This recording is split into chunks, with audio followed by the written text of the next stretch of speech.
So to test just how nimble and maneuverable this car is, I'm going to the Motor Mart garage. It was built in 1927. Calvin Coolidge was president. Women had the vote for only 7 years. It was during Prohibition. And now there's a steakhouse and wine bar on the first floor. But it is a tiny, tiny, tiny, tiny garage. This garage is so tight and so tiny that it has mirrors because it has nothing but blind corners. And I am going to go up these incredibly narrow ramps. So with the help of this roof camera, which is a composite image, I can see just how close I'm getting to that wall and whether I'm going to make this incredibly tight turn.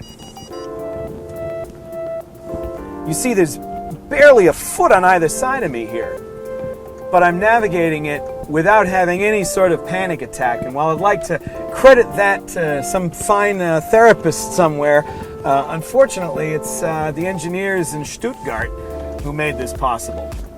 And thank you. A little glance at my mirror, a glance at the screen, and this is stress-free. The nice thing about this car is that it has Mercedes night vision system. So I can actually look on this screen and get this kind of Blair Witch Project sort of look here.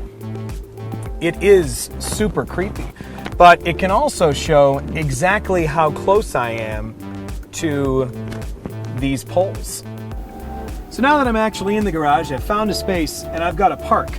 But I've got a lot of camera equipment behind me and this car is big, so I'm gonna need some help. And I'm gonna do this just by focusing on this screen and by looking a little bit, but using the screen and the guidelines to make sure that I don't hit this Mini Cooper and that I don't hit this pole. And if I am paying attention, it looks like I'm gonna go into the space with no problems at all. I'm going to pull up a little bit because you see my bumper's getting a little, it looks like I'm going to make it, but I still want to be able to get out of the car. So I'm going to pull up a little here, straighten up, and back right into the space. And look at that, it even shows if you're in the guidelines properly. And I don't want to hit this Honda here, so I'll back up a little more, and there we are. I'm 100% inside of the guidelines. I'm even on either side. The Mini Cooper is going to be able to get in. I'm going to be able to get out, and no drama whatsoever, no fuss. I couldn't imagine an easier parking situation in a tighter parking garage in a bigger vehicle.